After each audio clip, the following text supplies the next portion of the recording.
Olá, pessoal, tudo bem com vocês? Eu vou trazer um tema hoje que eu já abordei em texto, né? Mas eu vou falar a respeito porque por trás da pornografia existem comportamentos que, na verdade, eles escondem falhas de vínculos, é, conflitos de desejo, agressividade, dependência emocional, inclusive o narcisismo, tá? Comportamentos compulsivos, né? De alguns homens e mulheres também, ok? Que é uma cortina de fumaça de pessoas que elas não conseguem, na verdade, ter um relacionamento fixo, adequado, e que ocorre geralmente uma quebra de confiança. As pessoas que se utilizam, porque normalmente 100% dos homens já entraram em contato. Desses 100%, 2% eles são dependentes, ok? E, na verdade, ocorrem muitas perdas, porque não estou dizendo que todos os homens que são dependentes, eles sejam narcisistas, tá? Mas eles têm algumas questões relacionadas a comportamentos neurobiológicos, ok? E esses comportamentos acabam, aparentemente, como eles são comportamentos que são aceitos socialmente, então esses homens, eles, com as redes sociais, com o computador, eles ficaram mais fáceis. E ficaram mais fáceis a provocar os danos psíquicos nesses homens, tá? Só que a questão emocional, ela vai, na verdade, ocasionando um consumo repetitivo, compulsivo, né? E acaba desregulando a parte emocional desses homens. Tem homens que são viciados desde a adolescência, tá? Ela atua diretamente no sistema de recompensa, liberando grandes quantidades de dopamina. E com o tempo, o cérebro desses homens, eles são dessensibilizados. O que é isso? Eles vão querendo cada vez mais, né? E o prazer vai diminuindo. Eles vão procurando pessoas cada vez mais jovens. E eles precisam de estímulos cada vez mais intensos. Eu deixei esses dias no Instagram e as pessoas, elas têm uma preocupação muito grande até de curtir, compartilhar e tudo mais, né? Então, o que ocorre? Nós temos várias partes do nosso cérebro. E aí, essa parte do córtex pré-frontal precisam de... Ela é uma área do controle dos nossos impulsos, tá? Então, tá a tomada de julgamento das nossas decisões.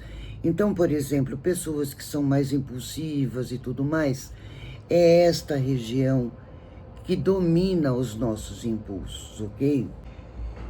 Essas pessoas, elas vão perdendo esse senso de responsabilidade e vão perdendo esse senso, ok? Então elas vão perdendo o controle desses impulsos. Então a perda do desejo real, a dificuldade da excitação com pessoas reais vai diminuindo, tá? A ansiedade e a culpa pode acontecer, nem sempre ocorre.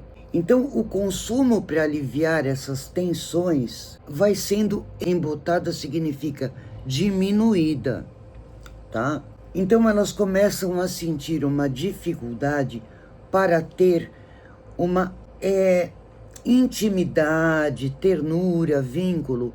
Então, alguns homens, eles têm dificuldade de abraçar, de beijar, tá? Por quê? Porque eles querem alguma coisa mais carnal, alguma coisa mais imediata. E eles vão se sentindo frustrados, sentem raiva, sentem vazio, né? Por quê? Porque eles dependem daquela coisa imediata.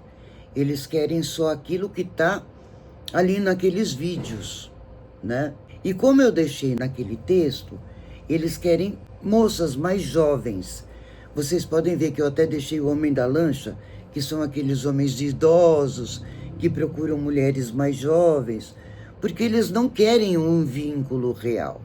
Eles querem uma fantasia. É como se fosse um band-aid para eles negarem a própria idade, né? E isso pode acontecer o quê? Uma disfunção erétil, uma dificuldade na ereção, tá? E eles também, porque nem sempre a ejaculação está ligada ao orgasmo.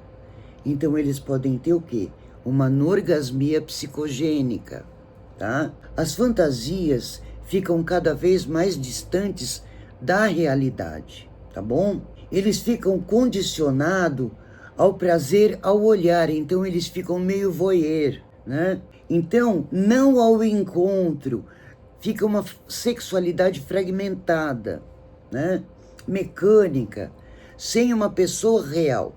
Eles podem até buscar garotas de programa, garotas jovens, mas não é um prazer real, é uma coisa mecânica, né? Que não significa exatamente alguma coisa que eles queiram desenvolver.